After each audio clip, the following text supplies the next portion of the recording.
bonjour et bienvenue sur Medi 1 TV. À moins de 3 mois des élections législatives et locales, autorités et acteurs politiques s'activent pour la réussite de cette échéance. La commission centrale de suivi des élections a été installée hier. Les partis politiques ficellent leur programme sur tous les plans, notamment économiques. Nous nous intéressons justement aux défis économiques qui s'imposent aux formations politiques. Et pour en parler, nous sommes avec l'économiste Khalid Ben Ali en direct avec nous donc ce matin. Bonjour Khalid Ben Ali. Bonjour, merci pour l'invitation. Merci à vous aussi d'être avec nous. Alors, une première question. Est-ce que vous pouvez brièvement nous dire dans quel contexte économique se tiennent ces élections législatives et locales? Je crois que tout d'abord, il y a lieu de faire une certaine précision, un certain cadrage de principe, parce qu'aujourd'hui, lors de cette émission, il n'est pas question de faire un procès aux partis politiques sur les élections précédentes, mais plutôt de présager un nouveau mode, une nouvelle vision et des apports des prochaines élections. Alors, comme on le sait tous, que les partis politiques, c'est un groupement de personnes qui s'allient autour d'une idée ou bien d'un principe, d'un ensemble de principes qu'on pourrait qualifier de projet sociétal pour la nation, et qui, après avoir bien sûr régularisé toutes les formalités administratives, sont érigés en partis politiques soumis à des lois et des règlements. Alors, les partis politiques sont généralement là pour faire les élections, passer aux élections.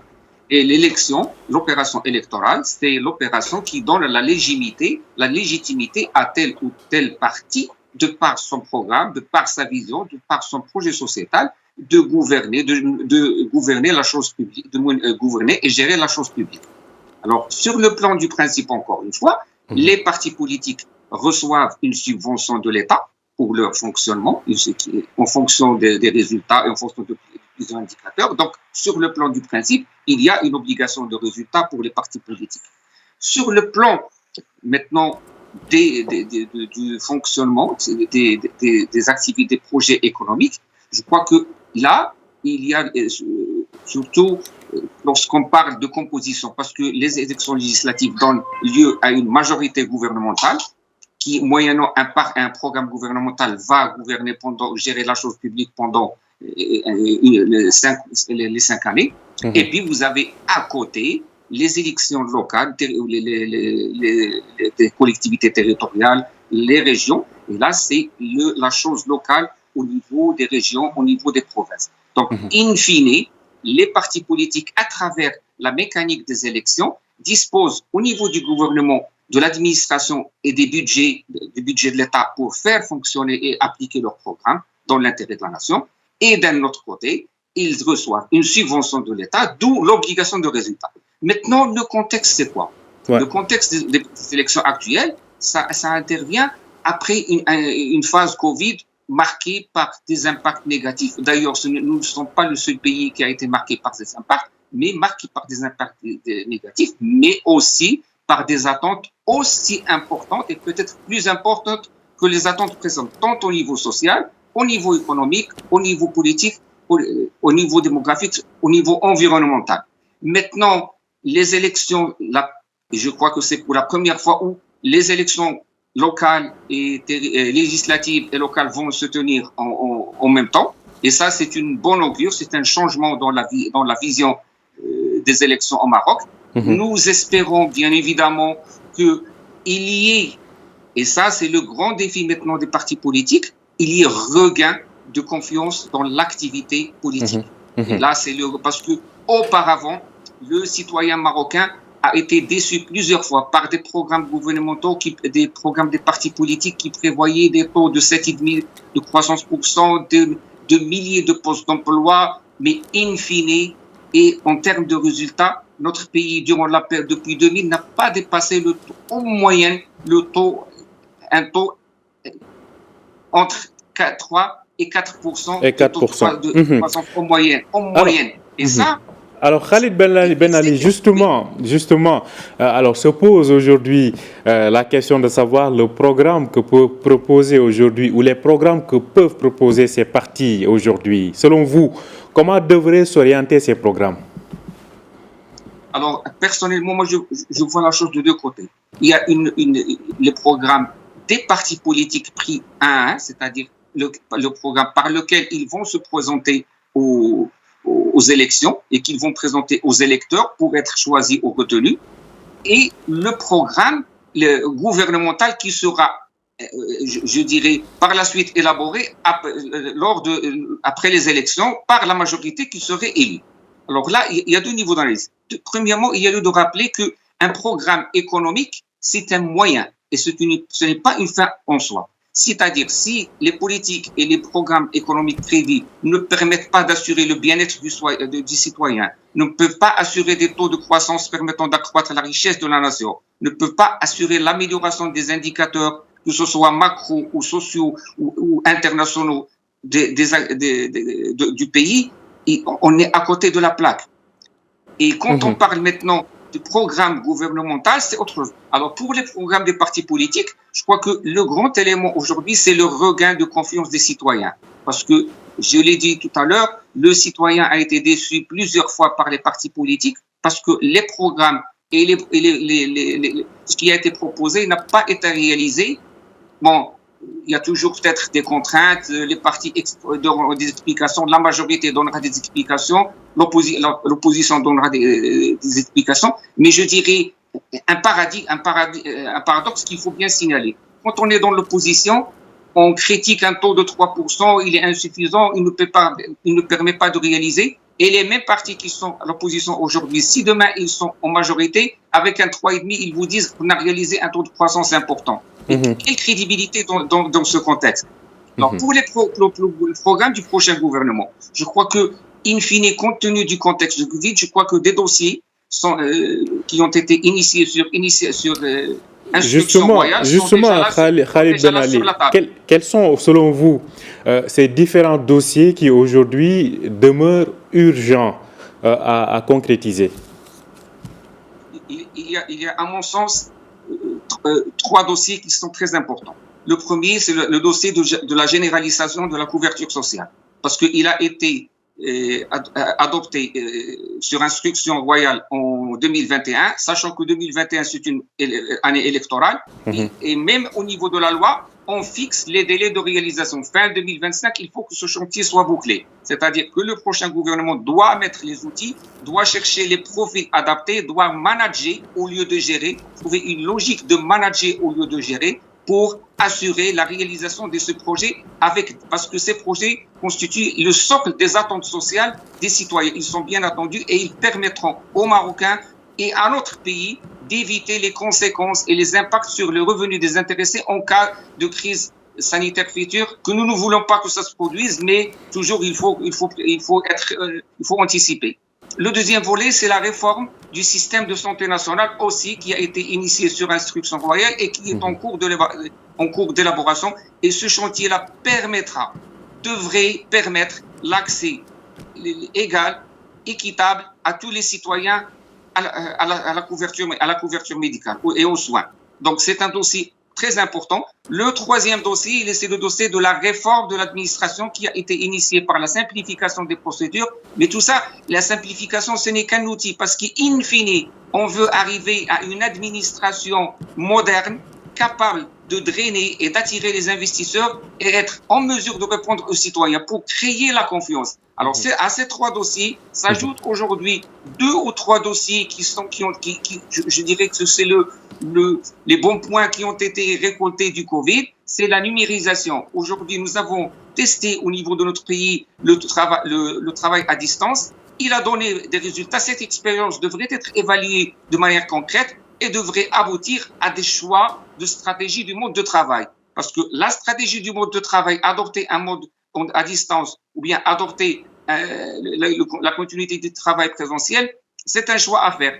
Et je crois que maintenant, la numérisation s'impose comme choix et l'administration numérique est une réalité qui devrait être adoptée dans les années à venir.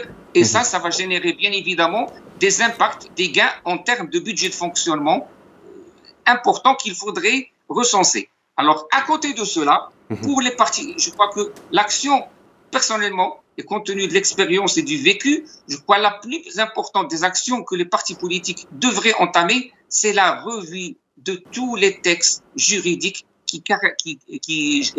auxquels sont assujettis les acteurs économiques et la vie économique dans notre pays. Parce qu'il y a des textes qui sont... Oui. Oui, Khalid. Oui, allez-y.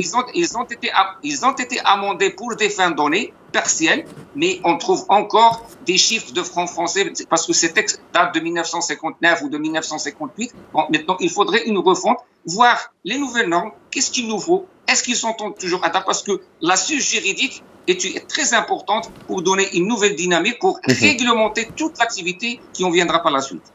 Alors Khalid Ben Ali, vous avez évoqué pas mal de points, donc si je les énumère: couverture sociale, réforme du système de santé, réforme de l'administration, mais aussi la numérisation de cette administration et enfin la mise à jour des textes juridiques. Qu'en est-il de ce nouveau modèle de développement? Selon vous, comment les partis politiques doivent s'adapter aux propositions, à ce canevas ou à cette feuille de route du développement? Alors là, je crois que vous m'interpellez sur un point qui fait un grand débat. Parce que le modèle économique qui a été présenté à Sa Majesté, c'est un canevas, c'est un choix qui dit quel est le Maroc de 2035 auquel on devrait aspirer tous. Parce qu'au niveau du rapport, on trouve le mot ambition, on trouve le mot engagement, on trouve beaucoup de mots qui symbolisent que tout le monde doit s'insérer dans une logique donnée pour parvenir. Maintenant, quelle est l'attitude, sans vouloir dicter aux partis politiques ce qu'ils doivent faire, mais d'un point de vue de manière générale, nous avons un choix pour un Maroc de 2035. Je crois que maintenant les partis politiques doivent se dire: est-ce que nous sommes tous d'accord pour arriver à un Maroc 2035? Qu'est-ce que nous devons faire? Ce que nous devons faire, le modèle économique a prévu un certain choix, a prévu un certain canevas, mais je dirais que tous les chemins mènent à Rome. Personne ne saurait négliger une idée importante, une idée pertinente de la part des partis politiques, une vision pertinente qui permettrait peut-être de raccourcir les délais, de revoir une chose. Mais je dirais encore une fois une chose. Personnellement, la conclusion que j'ai tirée du nouveau modèle de développement, c'est que nous sommes un pays où on a besoin de tout et on a besoin de rien. C'est-à-dire, notre problème, c'est un problème de gouvernance, de management, d'organisation et de consolidation.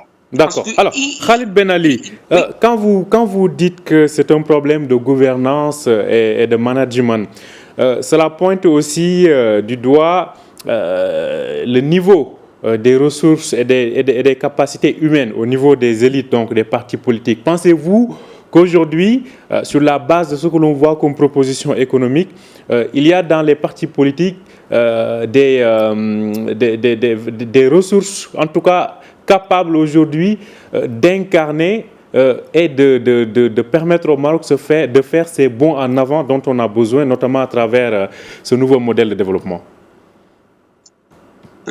Permettez-moi de dire là encore une fois que notre pays regorge de compétences, de valeurs de très haut niveau. Et ceci en témoigne la présence de nos compétences des Marocains résidant à l'étranger, les valeurs et les compétences qu'ils détiennent, leur présence dans les grandes sphères économiques internationales mondiales. Mais toujours le grand défi pour les partis politiques, c'est de se poser la question: est-ce que les ressources humaines que nous avons, les compétences sur lesquelles nous comptons sont suffisantes pour nous donner une vision, un programme politique qui répond aux attentes du Marocain, ou bien il faudrait aller vers drainer et essayer d'attirer les compétences nationales qui sont là et qui sont loin du champ politique. Et ceci passe par une grande action de revue et de réconciliation avec soi-même et de regain de confiance. Parce que sans vouloir juger les compétences des partis politiques, l'histoire, le contexte dans lequel ils ont évolué, je crois que les ressources sont là, mais est-ce qu'ils sont écoutés suffisamment? Est-ce qu'ils sont impliqués suffisamment? Parce qu'il ne suffit pas d'être un ex-ministre ou un proche du secrétaire général ou un ex-cabinet pour détenir tous les pouvoirs au niveau du parti politique, pouvoir à chaque fois qu'il y a l'occasion, pouvoir de programme électoral et être présent dans plusieurs instances, sachant que peut-être il y a d'autres compétences de le parti dans les conseils nationaux ou bien parmi les militants qui sont là et qui militent pour que leurs idées et leurs principes soient écoutés, et que c'est ça le grand défi. Est-ce que nous avons aujourd'hui un centre d'écoute, une capacité d'écoute, une capacité à gérer le différent et une capacité à créer des élus en mesure de répondre aux attentes? Permettez-moi encore, assez rapidement, Khalid Ben Ali, très rapidement. Pour les élus locaux, nous avons enregistré pendant des années précédentes que des élus locaux ne voulaient pas investir. Ce qu'on était de gérer gérer le budget de fonctionnement, et au lieu d'investir, ils n'investissaient pas, ce qui a généré des sous-développements, des inégalités en termes de développement au niveau des collectivités qu'elles gèrent. Et le budget d'investissement retombe dans le budget de l'année prochaine parce qu'il n'a pas été exploité. Et c'est maintenant une grande logique, parce que gérer la chose locale n'est pas une simple masse. Il faut prévoir des compétences en mesure, capables sur le plan juridique, sur le plan technique, sur le plan managériel, parce que un comité d'une collectivité on cohabite à l'intérieur, plusieurs parties, mais nous devons avoir une vision globale. C'est quoi? C'est le développement de la collectivité territoriale, indépendamment des appartenances politiques, parce que les appartenances politiques, ça va se refléter à l'avenir au niveau de la majorité et de l'opposition gouvernementale. Merci beaucoup Khalid Ben Ali. Je rappelle que vous êtes économiste, donc vous étiez en direct avec nous ce matin pour nous parler des défis économiques qui se posent aux partis politiques, donc en perspective des législatives de septembre prochain. Merci à vous et très bonne journée Khalid Ben Ali. Merci pour l'invitation. Merci. Merci à vous aussi de nous avoir suivis. Je rappelle que vous pouvez retrouver cet entretien sur notre site www.medianews.com. Très bonne suite de programme sur Média 1 TV et très bonne journée à vous.